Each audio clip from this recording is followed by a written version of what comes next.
Hello, I'm Pastor Kevin Woestehoff, Senior Pastor of Farmington Lutheran Church. In recent days, you've heard lots of conversations about churches reopening their buildings. You maybe heard the press conference from our president as well as from our governor. And so I just want to take a moment to speak to you about that conversation. I share with you that at this time, Farmington Lutheran Church will not be reopening its building, and Farmington Lutheran Church will not be having on-site, in-person worship yet. We are people who are called to love God and love neighbor, and we feel that at this time, our safest approach, our best approach, is to utilize online virtual worship. I want you to know this, that as much as we clamor and desire to come together in person for worship, we feel that now is not yet the time. It's interesting when it comes to the conversation about reopening church buildings and gathering together in person for worship, that the most cautious voices in that conversation have been our infectious disease experts, our epidemiologists, the folks who've studied this for decades and decades and who've served under different political administrations.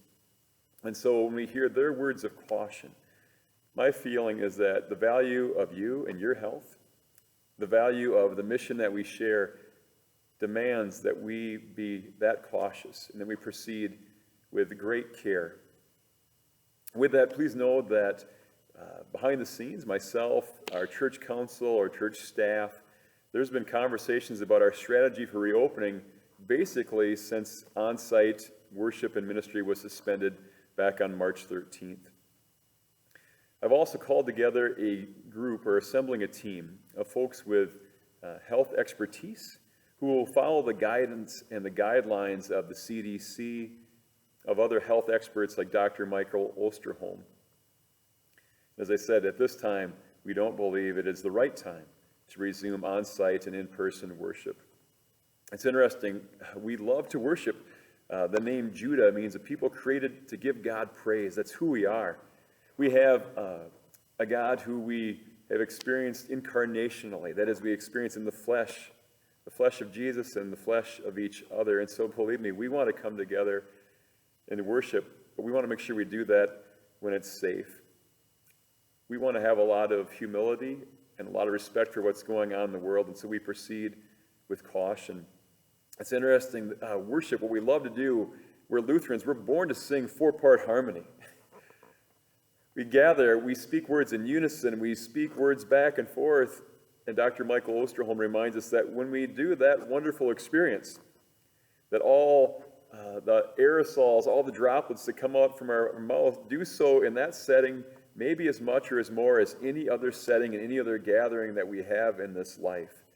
And so with that also means that when we gather for worship, even spread out in a place like this, as we put all of our droplets and aerosols into the air, we put each other in a position to breathe each other's breath. And with that, it's a very susceptible environment, an easy environment for respiratory diseases to be spread. That's why we are proceeding with caution.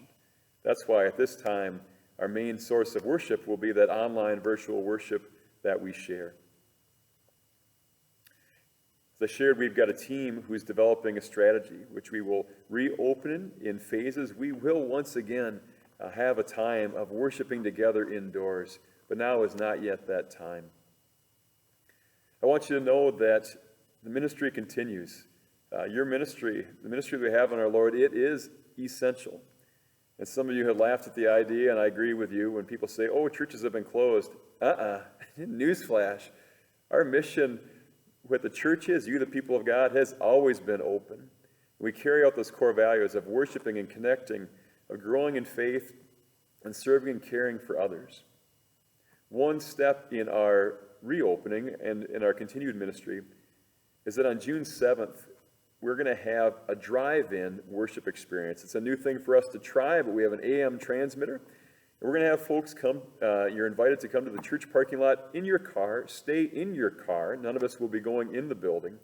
We'll have a 30-minute, or being I'm involved, it's probably end up being more like 40 minutes, but stay in your car. And the focus of that worship service on June 7th is a time where we're going to honor and recognize our seniors who are graduating from high school. And at 11 o'clock, we are going to have a drive-by, if you will, or kind of a honk and wave style receiving line for our graduates who will be physically spaced in a safe manner. Other ways that we live out our ministry. If you remember back on Ash Wednesday, the text was about Jesus who invited the most vulnerable person in that community, a young child in that day and age, to be in there in his midst and said, this is the one that you and I are called to welcome. It's the vulnerable. You and I are continually called to care and to think of not only ourselves, but the most vulnerable in this world. That is part of the reason that we don't gather in person for worship at this time. Not only for the health and the sake of those who gather and are in this, would be in this space, but also for when you leave, who is it that you come in contact with? Who is it that you could unknowingly, unwittingly pass a virus onto? We also act and live for the sake of our larger community, a community that in the state of Minnesota right now is near its capacity of the usage of ICU beds. We are also called to live for the sake of our neighbor who some have not been bringing in an income and are struggling. And so with that, our church building on May 21st was used to be a distribution site led by a great effort by Mary Canada and Caring Hearts in Action, where 500 families were given groceries and dairy products that day. We continue and want to support the great work of the Farmington Food Shelf, who is responding to that ongoing and what seems to be always increasing needs to care for people, to make sure they have the basic food, basic things that they need to survive. Our mission in that way continues on the same.